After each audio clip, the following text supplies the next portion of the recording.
stories you are about to see are real. The rewards up to $5 million are real. This is Crime Reports and Rewards with Griff Griffin and Dave Michaels, where you stay anonymous, the criminals don't. And now, this Crime Reports and Rewards special report. And now an update on the Boston bomber. They're gonna kill him? They're gonna kill him. I don't care. My oldest one is killed, so I don't care. I don't care if my youngest one is gonna be killed today. So I want the world to hear this. And I don't care if I am gonna get killed too. Okay? And I will say Allahu Akbar. Allah Akbar, which we're getting a lot of that spamming America now, which could be a terrorist trigger. Crime Stopper Mr. Conservative writes, more than a decade ago, most of us had never heard of the jihadist war cry, Allah Akbar, God is great. Since 9/11, though, we hear it constantly, and it's invariably followed by bombs, bullets, crashing planes, and dead bodies. Lots and lots of dead bodies. Zubide Saraneva, the mother of the Saraneva brothers, also known as the Boston Bombers, has announced on the record that she will consider herself launched upon a jihad if her young son dies. By April 23rd, when Saraneva's interview took place, the public had learned that the bombers were Chechen Muslims, that Tamerlan had attended a radical mosque, and that he denied any connection to America, even though he took welfare and any other freebie or handout he could apply for and get, that he should have been kicked out of the U.S. because of a felony conviction anyway, that he was on a watch list and still managed to travel to Russia, that he is now a suspect in the gruesome throat-splitting murder of 3 Jewish men, one of whom he called a friend, and that his brother claims that the bombing was obedience to the Quran, which commands good Muslims to kill the infidel. Despite all that information, the mainstream media talking heads are still looking for root causes. Tom Brokaw thinks America got what it deserved because of drone strikes. Melissa Harris Perry thinks we got into trouble because of the Oscar-winning movie Argo, which probably offended the Iranians. Lawrence O'Donnell put the blame for the bombing squarely at the NRA's feet. There are new developments tonight in the bombing investigation here in Boston, but that investigation could be moving faster were it not for the successful lobbying efforts of the National Rifle Association. William Sonoma, the upstate gourmet store, thinks the answer lies in hiding all the pressure cookers. And an expert from the United Nations Human Rights Council says America's evil ways led to the bombing. The rest of us, the sane people left in America, know that the problem is Islam. Although most Muslims are not violently hostile to the West, there is a core subset that believes it is engaged in a religiously mandated jihad. The battle cry for jihad is Allah Akbar. And that's precisely the battle cry that Zubide Saraneva issued when she talked to CNN host reporter Nick Patton Walsh about her son's evil acts. She said, They're gonna kill him? They're gonna kill him. I don't care. My oldest one is killed, so I don't care. I don't care if my youngest one is gonna be killed today. So I want the world to hear this. And I don't care if I am gonna get killed too. Okay? And I will say Allahu Akbar. Aside from making her a good match for the boy's father who threatened to unleash hell on the USA if something happened to his sons, Saraneva's words are both insane and indistinguishable from the rants one hears from every fundamentalist Muslim engaged in jihad against the West. Most Muslims are peaceful, wonderful people, but the good ones who obey the Quran must kill the infidel. Sure, Islam is a religion, but at the same time, it is a system of world government. And we have to recognize the two go hand in hand. Muhammad wanted to take over. They had jihad to conquer people which they subjugated in order to establish their control. And that's what these people are doing, but it's horrible. If you've got a government and an FBI that refuses to acknowledge the problem. During the Second World War, we didn't have any problem saying Hitler was bad. No problem at all saying the Nazis were monsters. No problem. We were fighting the Nazis, and our job was to defeat the Nazis. And everybody in America was mobilized to defeat the Nazis. And then later on, the Japanese had come in, but primarily the Nazis. Now we're fighting a war, but we refuse to identify our enemy, even though it's in plain sight. Make no mistake about it, this is an evil system that is bringing death and destruction throughout the globe. Wherever it's found, it is bringing fear. If you see anything happening that you think is suspicious or could cause harm to anyone at any time, please text your tip to AugustaCrimeStoppers.org at 803-441-8744, where you'll always remain anonymous and get a cash reward. It's an invitation to my gangster name. Investigators working on the First Friday shooting said that shooting was gang-related. Although gangs rarely cause problems at First Friday, and Broad Street has no known gang claiming it as turf, gang experts say that several gangs do call Augusta home.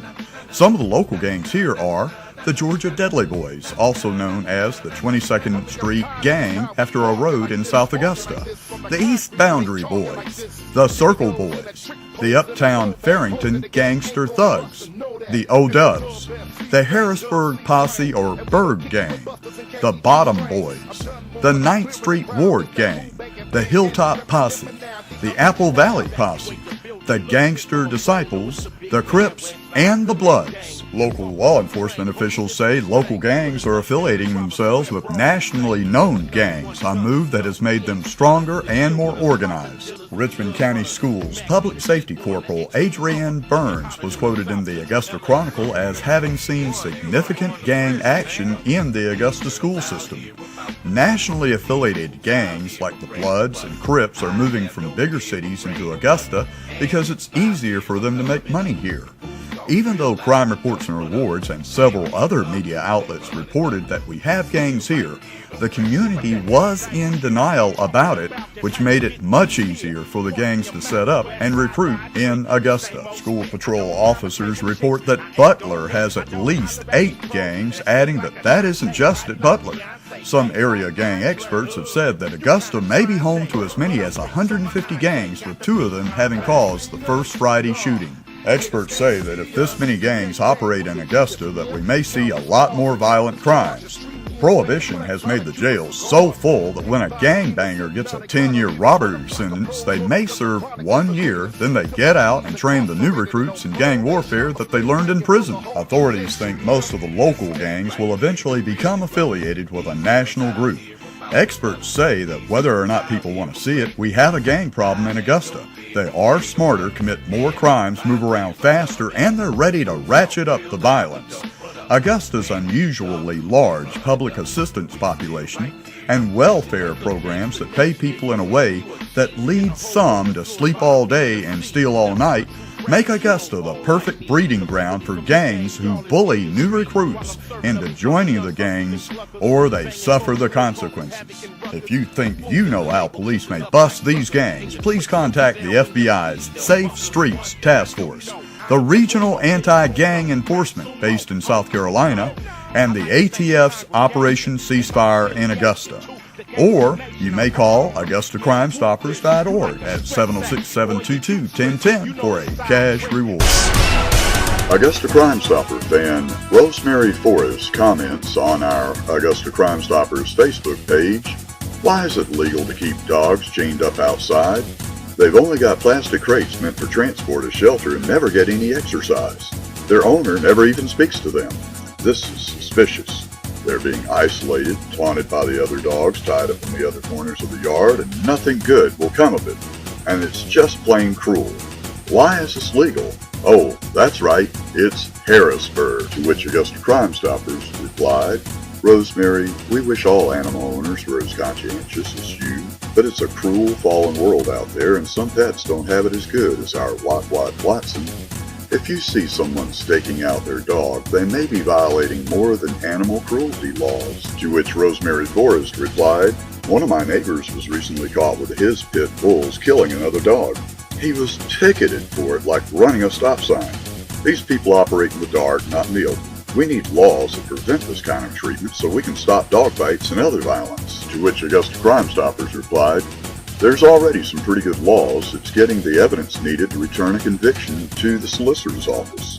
Once a few of these real bad guys are jailed, then hopefully it will send a message." Crime Stopper Casey Troyer writes, "Reporting dogfighting can save dogs' lives and earn tipsters rewards up to $5,000. The Humane Society of the United States has a national hotline, 877-TIP-HSUS, and offers $5,000 for tips leading to arrest and conviction of dogfighting or cockfighting participants. You can also order an action pack via email to help spread the word, and check out their Taking Action page for more information on how to help. Pitbull Rescue Central offers a list of links to organizations who offer rewards for tips leading to the arrest and convictions of blood sport participants on their rewards page. The ASPCA offers a wealth of information regarding dogfighting, including the history of the quote-unquote sport and how you can help put a stop to it. If you know of a staged dogfight in progress, contact your local police department and follow up with the HSUS, the local media, and anyone else who can help the situation. This is not a game or a sport. It's animal cruelty, and its human participants are criminals who are often associated with gangs, drugs, illegal weapons, and much more, along with the dogfight.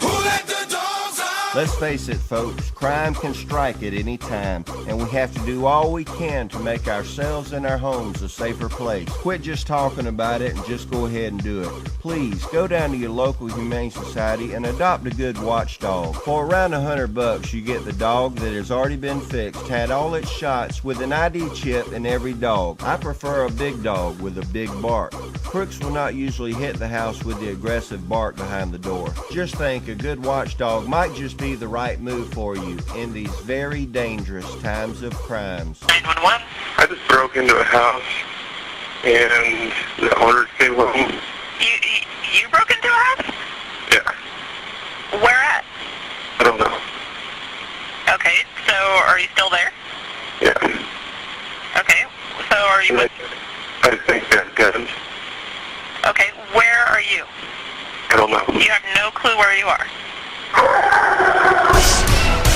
And now, this Crime Reports and Rewards special report. The political hacking collective Anonymous has outed the man they say incessantly harassed Amanda Todd, 15, a Canadian girl who committed suicide October 10th after posting a series of YouTube videos that detailed her abuse and depression. This is the pedophile that social engineered Amanda Todd into supplying him nude pictures, Anonymous said in a Pastebin post before identifying a 30-year-old man living in New Westminster, British Columbia. The group, usually known for hacking high-profile websites, published an online username associated with the man and his street, but no house number.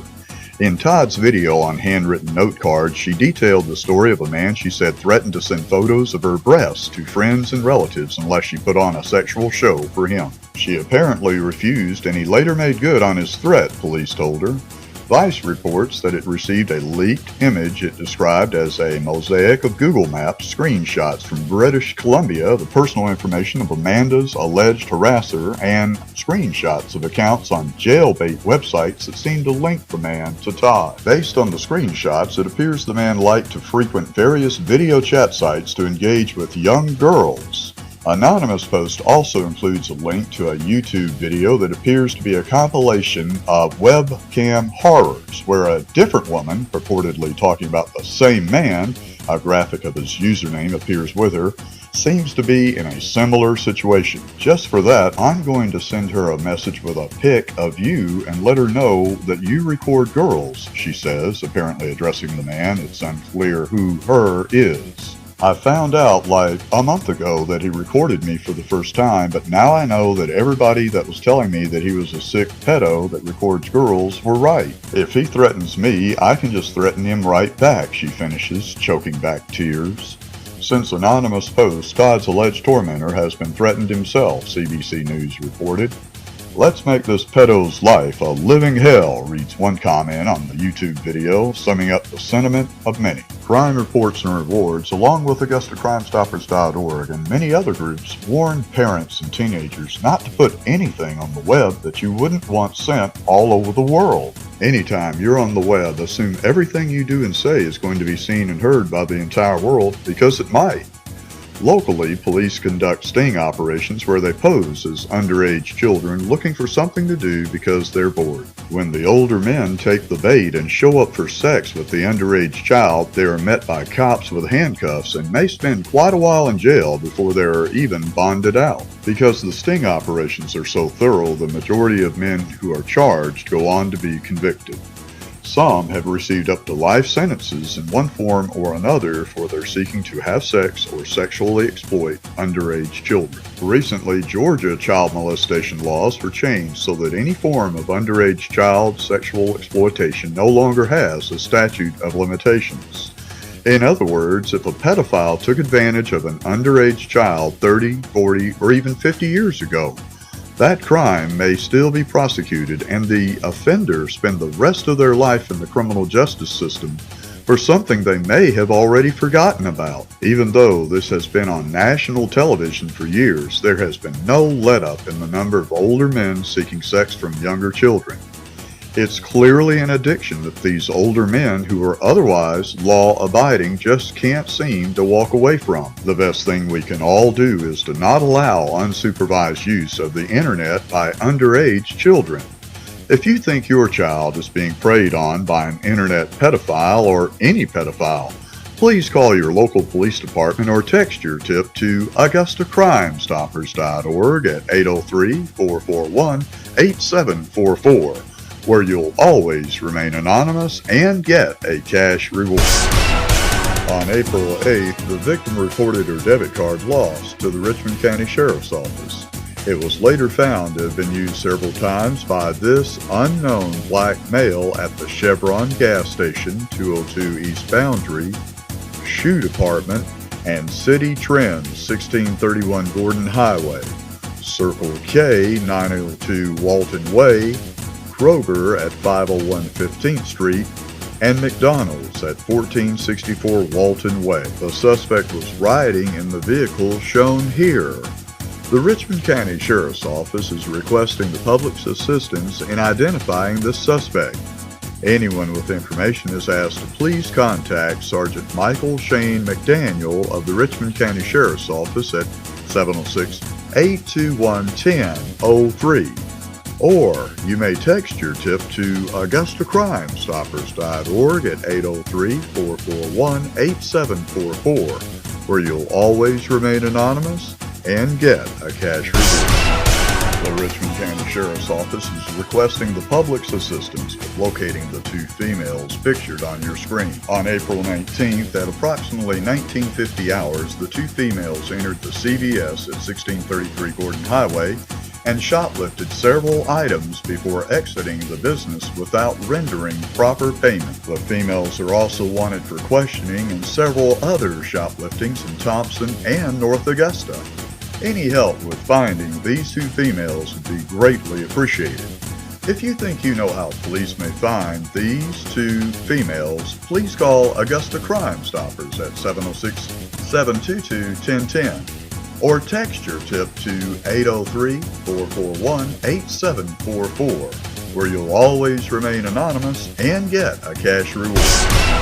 On March 20th at 02:30 hours, the Richmond County Sheriff's Office received a call to Mars Trailer Park located in the 3600 block of Deans Ridge Road in reference to a home invasion. During the course of the investigation, it was learned that a male victim was physically assaulted and a female victim was sexually assaulted. Investigators were able to ascertain the identity of the assailant as Johnny Lee Baker III, 38 years of age, also from Mars Trailer Park. Johnny Lee Baker III is described as being 6'1" in height, 195 pounds, with short black hair. Johnny Lee Baker III is wanted for rape, kidnapping, burglary, first degree, aggravated battery, and aggravated sodomy. Johnny Lee Baker III is currently a registered sex offender in Richmond County. The Richmond County Sheriff's Office is now asking for the public's assistance in locating Johnny Lee Baker III. Anyone with any information on Baker's whereabouts is asked to please contact Sergeant Monica Belzer at 706-821-1435 at the Sheriff's Office, or text your tip to AugustaCrimeStoppers.org at 803-441-UP-HIGH, where you'll always remain anonymous and get a cash reward.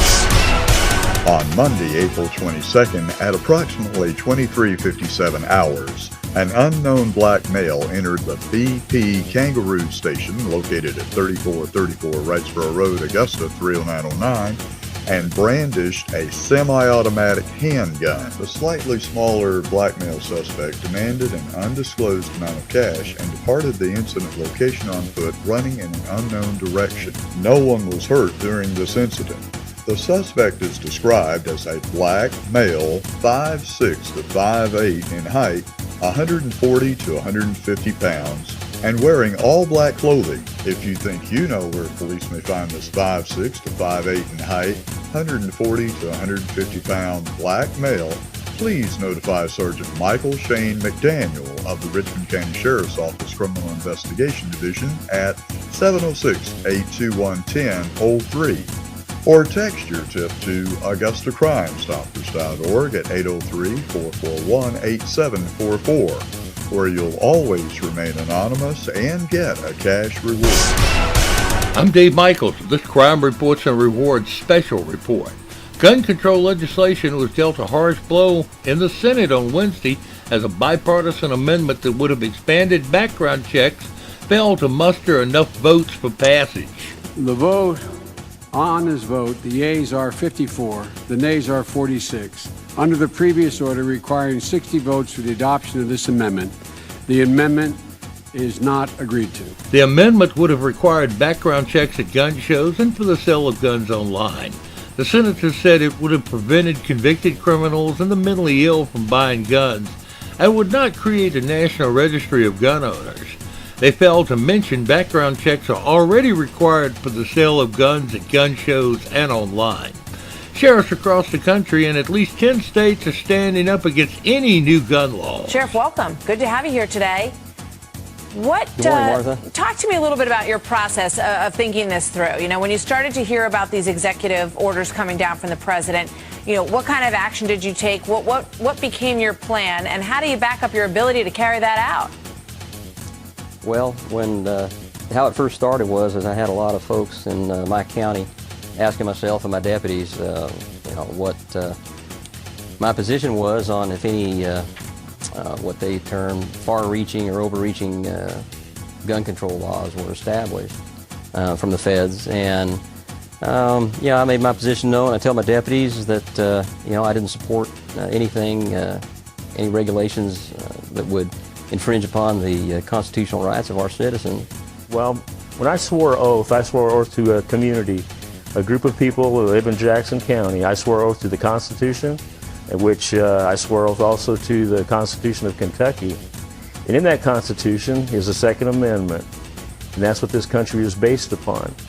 How can I rightfully, in my own mind and in my heart, come in and take guns away from people when that is their protection? In an area our small, we're in a rural county, we're in a rural area. Sometimes it takes 30, 40 minutes to respond to the remote part of our county to protect our people. They can call on a cell phone, and I can say I'm en route. I can be talking to them. A guy kicks their front door. I would rather them be armed and be able to take care of themselves and to, in my mind or my heart, take the guns away from them. So I will not enforce an unconstitutional law against any citizen in Smith County. It just won't happen. I personally believe that the provision in the Second Amendment is the final fail-safe, if you will. An armed society, if you read the Federalist Papers and study the Constitution, you'll see exactly why that is so important. And I believe that there is a goal to ultimately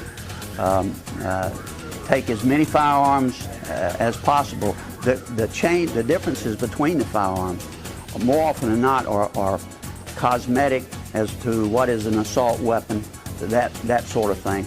I am absolutely 100% pro-Second Amendment. I was troubled by the willingness to use executive orders. I think the appropriate